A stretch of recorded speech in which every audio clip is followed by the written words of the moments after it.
മക്കളെ എല്ലാവർക്കും നമസ്കാരം. വിശാഖ് പാവുമ്പയാണ്. ഇന്ന് വളരെ പ്രധാനപ്പെട്ട ഒരു കാര്യം പറയാൻ വേണ്ടി വന്നിരിക്കുകയാണ്. ക്ലാസ്സോ മറ്റു കാര്യങ്ങളോ ഒന്നുമല്ല. നിങ്ങൾക്കറിയാം, വരാൻ പോകുന്ന 2026 നമ്മുടെ വർഷമാണ്. അതായത് PSC പഠിക്കുന്ന ഒരു ഉദ്യോഗാർത്ഥിക്ക് ജോലി ലഭിക്കാൻ ഏറ്റവും അനുകൂലമായ വർഷം എന്ന് തന്നെ പറയാം. കാര്യം ഈ അടുത്തിടെ എങ്ങും ഉണ്ടായിട്ടില്ലാത്ത ഏറ്റവും കൂടുതൽ നമ്പർ ഓഫ് വേക്കൻസീസ് റിപ്പോർട്ട് ചെയ്യപ്പെട്ട വർഷമാണ് 2026. നിങ്ങൾ ഉറപ്പായിട്ടും 10 പേർ പരീക്ഷ എഴുതിയാൽ ഒരാൾ ഉറപ്പായിട്ടും ഉദ്യോഗസ്ഥനായിട്ട് മാറും, സർക്കാർ ഉദ്യോഗസ്ഥൻ. അതെങ്ങനെയെന്നല്ലേ? തീർച്ചയായിട്ടും നമുക്ക് കണക്കുകളൊന്ന് പരിശോധിക്കാം.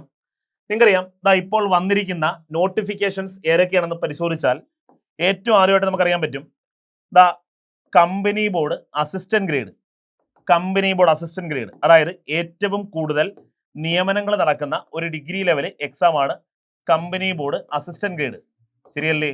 കമ്പനി ബോർഡ് അസിസ്റ്റന്റ് ഗ്രേഡ് ഏകദേശം ഒരു 3000-ൽ പരം നിയമനങ്ങൾ നടക്കുന്ന ഒരു പരീക്ഷ, ഡിഗ്രി തല പരീക്ഷയാണ് കമ്പനി ബോർഡ്. അതുപോലെ മക്കളെ കമ്പനി ബോർഡ് തന്നെ LGS, കമ്പനി ബോർഡ് LGS നിങ്ങൾക്കറിയാം, അതും ഏകദേശം ഒരു 3500-3000-ഓളം വേക്കൻസി റിപ്പോർട്ട് ചെയ്യപ്പെടും ഇപ്പൊ തന്നെ. അപ്പൊ ഇതിന്റെ ലിസ്റ്റിന്റെ കാലാവധി നീണ്ടുപോകുന്നത് വരെയും നമുക്ക് അത്രത്തോളം വേക്കൻസീസ് ഉണ്ടായിക്കൊണ്ടിരിക്കുകയാണ്. അപ്പൊ ഇതുകൊണ്ട് തന്നെ ഏകദേശം ഒരു 6000-ഓളം വേക്കൻസിയാണ് നമുക്ക് വരാൻ പോകുന്നത്. പിന്നീട് ഒരു ഗ്ലാമറസ് പോസ്റ്റായ യൂണിവേഴ്സിറ്റി അസിസ്റ്റന്റ്. മക്കളെ university assistant, okay, university assistant അത്യാവശ്യം ഒരു 500 വേക്കൻസി നമുക്ക് പ്രതീക്ഷിക്കാൻ പറ്റുന്ന, അതായത് വിവിധങ്ങളായിട്ടുള്ള യൂണിവേഴ്സിറ്റികളിൽ ഒരു 500-ന് താഴെ വേക്കൻസികൾ റിപ്പോർട്ട് ചെയ്യപ്പെടുന്ന ഒരു പരീക്ഷയാണ് യൂണിവേഴ്സിറ്റി അസിസ്റ്റന്റ്. പിന്നീട് നമുക്കറിയാം യൂണിഫോം പോസ്റ്റുകളായ SI, അതേപോലെ civil excise inspector, excise inspector, okay, excise inspector എന്ന് തുടങ്ങുന്ന ഗ്ലാമറസ് പോസ്റ്റുകൾ. പിന്നീട് ഈ അടുത്തിടെ അതായത് കഴിഞ്ഞ ദിവസം നോട്ടിഫിക്കേഷൻസ് ഔട്ടായിട്ടുള്ള നമ്മുടെ CPO, മക്കളെ CPO അതായത് ഒരുപാട് ഉദ്യോഗാർത്ഥികൾ കാത്തിരുന്ന പരീക്ഷ CPO. അതുപോലെ WCPO, ഫയർമാൻ, ഫയർവുമൺ അല്ലേ, ഫയർമാൻ, മക്കളെ ഫയർമാൻ പുതിയ നോട്ടിഫിക്കേഷൻ വന്നിട്ടുണ്ട്. അതുപോലെ സിവിൽ എക്സൈസ് ഓഫീസർ വന്നിട്ടുണ്ട്. സിവിൽ എക്സൈസ് ഓഫീസർ, മക്കളെ സിവിൽ എക്സൈസ് ഓഫീസർ അല്ലേ. അതുപോലെ പിന്നെ വന്നിട്ടുള്ളത് VFA, വില്ലേജ് ഫീൽഡ് അസിസ്റ്റന്റ്. ഇത്രയും നോട്ടിഫിക്കേഷൻസ് ആണ് മക്കളെ ഇപ്പോൾ വന്നിരിക്കുന്നത്. നിങ്ങളൊന്ന് ആലോചിച്ച് നോക്കി, ഏതൊരു വ്യക്തിയാണെങ്കിലും ഇത്രയും ലിസ്റ്റിൽ വന്നാൽ പോലും ഏതെങ്കിലും ഒരു ജോലിയല്ല തിരഞ്ഞെടുക്കത്തുള്ളൂ. അതുകൊണ്ട് തന്നെ നമുക്ക് വരാൻ പോകുന്ന മറ്റുള്ള വേക്കൻസീസ് നമ്മളെ കൊണ്ടാണ് നികത്താൻ പോകുന്നത്. അപ്പൊ തീർച്ചയായിട്ടും ഇതിനകത്ത് ഏതെങ്കിലും ഒരു ജോലി നമുക്ക് നേടിയെടുക്കാൻ സാധിക്കും. കുറച്ചൊന്ന് പരിശ്രമിച്ചാൽ മാത്രം മതി. ഇനി ഈ മാസം തന്നെ നോട്ടിഫിക്കേഷൻ 30-ാം തീയതി വരാൻ പോകുന്ന പരീക്ഷയാണ് നമ്മുടെ ബിവറേജസ് LD, ബെവ്കോ LD. അപ്പൊ മക്കളെ എത്ര പരീക്ഷകളാന്ന് നോക്കിയേ, എത്രത്തോളം പരീക്ഷകളാ നിങ്ങളൊന്ന് ആലോചിച്ച് നോക്ക്. ഈ 2026-ന് തൊട്ട് മുമ്പായിട്ട് ഇങ്ങനൊരു പരീക്ഷാ വർഷം വന്നിട്ടില്ല. അതാ ഞാൻ പറഞ്ഞത് ഒരു സുവർണ അവസരമാണെന്ന്. അപ്പൊ ഈ ഒരു സുവർണാവസരം നിങ്ങൾ തീർച്ചയായിട്ടും പ്രയോജനപ്പെടുത്തിയാൽ, പാഴാക്കാതിരുന്നാൽ നിങ്ങൾക്ക് ഈ വർഷം തന്നെ ഒരു സർക്കാർ ഉദ്യോഗസ്ഥനായിട്ട് മാറാം. ഓക്കെ, അപ്പം ഏറ്റവും പുതിയതായിട്ട് വന്നിട്ടുള്ള നോട്ടിഫിക്കേഷൻസും അതിന്റെ കാറ്റഗറി നമ്പറും അതിന്റെ മറ്റു കാര്യങ്ങളും നമുക്ക് പരിശോധിച്ചിട്ട് പോകാം. WCPO അതായത് നമുക്ക് വുമൺ പോലീസ് കോൺസ്റ്റബിളിൽ തുടങ്ങാം. അതിന്റെ കാറ്റഗറി നമ്പർ മക്കളെ 550/2025 ആണ്. 18-നും 26-നും 18 മുതൽ 26 വരെയാണ് അതിന്റെ ഏജ് ലിമിറ്റ്. ഇനി SC ST OBC എന്നുള്ളവർക്ക് ഏജ് റിലാക്സേഷൻ ഉണ്ട്, അത് തിരിച്ചറിയുക. ഇതിന്റെ സാലറി സ്കെയിൽ 31,100 മുതൽ 66,800 വരെയാണ്. ഒഴിവ് സംസ്ഥാന തലത്തിലാണ്, സംസ്ഥാന തലമാണ് ഇതിന്റെ ഒഴിവ് റിപ്പോർട്ട് ചെയ്യപ്പെട്ടിരിക്കുന്നത്, ജില്ലാതലമല്ല. സംസ്ഥാനത്തൊട്ടാകെ ഒറ്റ പരീക്ഷയാണ് നടത്തുന്നത്. ഓക്കെ, അതേപോലെ 2/1/1999 ശേഷം ജനിച്ചവരായിരിക്കണം. 18 മുതൽ 26 വയസ്സ് വരെ പ്രായമുള്ളവരായിരിക്കണം. ജനറൽ കാറ്റഗറിയുടെ കാര്യമാണ് പറഞ്ഞത്. ഇനി മക്കളെ യോഗ്യത എന്താണെന്ന് നോക്കിയാൽ +2 വിദ്യാഭ്യാസ യോഗ്യതയും വേണം, ശാരീരിക ക്ഷമതയും വേണം. അതായത് ഹൈറ്റ്, ചെസ്റ്റ്, അതേപോലെ മറ്റുള്ള കാര്യങ്ങൾ എല്ലാം വേണം. അപ്പം നമ്മുടെ കാറ്റഗറി നമ്പർ മറക്കണ്ട, 550/2025. അതായത് നമ്മുടെ ഒരുപാട് വനിതകൾക്ക് ജോലി ലഭിക്കുന്ന ഒരു പോസ്റ്റാണ് WCPO. പാഴാക്കരുത്, ഉദ്യോഗാർത്ഥികൾ അയക്കാൻ മറക്കരുത്. അടുത്തത് പുരുഷ ഉദ്യോഗാർത്ഥികളെ കാത്തിരിക്കുന്ന CPO. CPOയുടെ കാറ്റഗറി നമ്പർ മക്കളെ 563/2025. ഏജ് ലിമിറ്റിന് മാറ്റമൊന്നുമില്ല. 18 to 26 റിലാക്സേഷൻ ഉണ്ടെന്ന് ശ്രദ്ധിക്കുക. അതേപോലെ സാലറിയിലും വലിയ മാറ്റമൊന്നുമില്ല.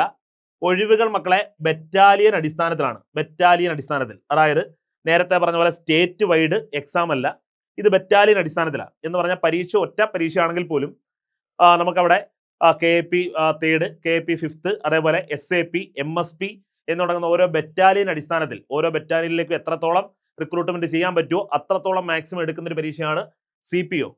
അപ്പൊ ഇവിടെയും 2/1/1999 ശേഷം ജനിച്ചവരായിരിക്കണം. അതായത് ജനറൽ കാറ്റഗറിയുടെ കാര്യമാണ് പറയുന്നത്. റിലാക്സേഷൻ ഉള്ളവർക്കാണെങ്കിൽ അത് ശ്രദ്ധിക്കുക. പിന്നീട് ഇതിന്റെ യോഗ്യത മക്കളെ +2 പാസ്സായിരിക്കണം. അതേപോലെ ശാരീരിക യോഗ്യതകളും വേണം. ശാരീരിക ക്ഷമത ഉണ്ടായിരിക്കണം. ഹൈറ്റും വെയിറ്റും ചെസ്റ്റ് വിരിവും അതിനു മുമ്പ് എക്സ്പാൻഡ് ചെയ്യുന്നതിന് മുമ്പും എല്ലാ കാര്യങ്ങളും ഉണ്ടായിരിക്കണം. ഓക്കെ, അടുത്ത ഒരു പ്രധാനപ്പെട്ട പോസ്റ്റാണ് നിങ്ങളെ ഫയർമാൻ 551/2025 എന്നതാണ് കാറ്റഗറി നമ്പർ. ഏജ് 18 വയസ്സ് മുതൽ 26 വയസ്സ് വരെ, 18 to 26 ആണ്. ഇതിന്റെ സാലറി 27,900 മുതൽ 63,700 വരെയാണ്. ഓക്കെ, ഇനി ഒഴിവ് സംസ്ഥാന തലത്തിലാണ് റിപ്പോർട്ട് ചെയ്യപ്പെട്ടിരിക്കുന്നത്. സംസ്ഥാന തലത്തിൽ, ഇത് ജില്ലാ തലത്തിലല്ല, ബറ്റാലിയൻ അടിസ്ഥാനത്തിലല്ല, സംസ്ഥാന തലത്തിലാണ് ഒഴിവുകൾ റിപ്പോർട്ട് ചെയ്യുന്നത്. അതുകൊണ്ട് തന്നെ നമുക്ക് CPOയുടെ അത്രയും വേക്കൻസി ഫയർമാനത്തിൽ വരില്ല.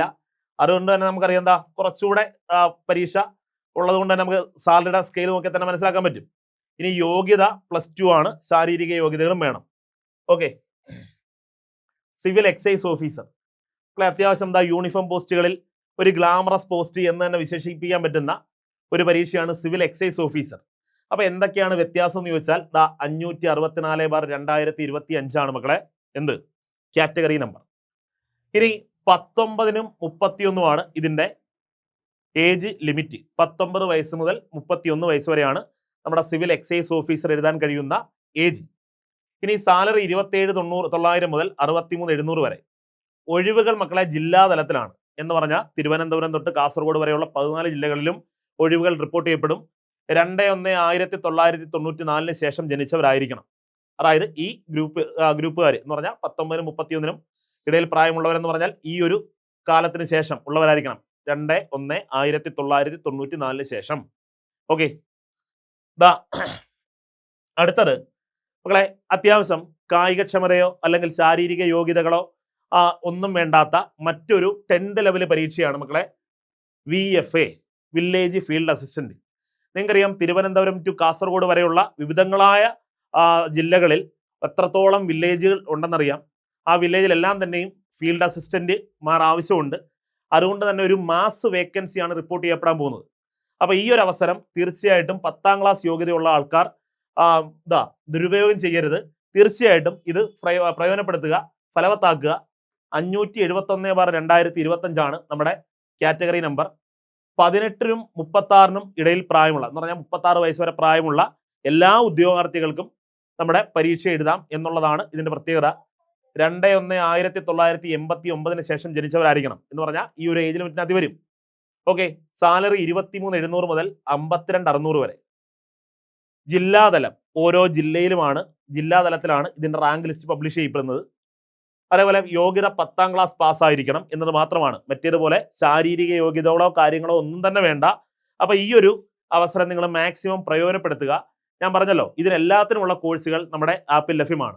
നമ്മുടെ യൂണിഫോം പോസ്റ്റുകളെ കാത്തുകൊണ്ട് മിഷൻ കാക്കി എന്ന പേരിൽ നമ്മുടെ ചലഞ്ചർ ആപ്പിൽ ഒരു ബാച്ച് ഇപ്പോൾ റൺ ചെയ്യുന്നുണ്ട്.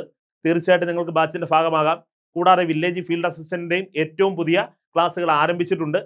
അപ്പം കൂടുതൽ വിവരങ്ങൾക്കും നമ്മുടെ ആപ്പിൽ ജോയിൻ ചെയ്യുന്നതിനും കോഴ്സിന്റെ ഭാഗമാകുന്നതിനും താഴെ കാണുന്ന നമ്പറിൽ കോൺടാക്ട് ചെയ്യുക. അപ്പോൾ എല്ലാവർക്കും വരുന്ന വർഷം നമ്മുടെ സ്വന്തം വർഷമായി മാറട്ടെ.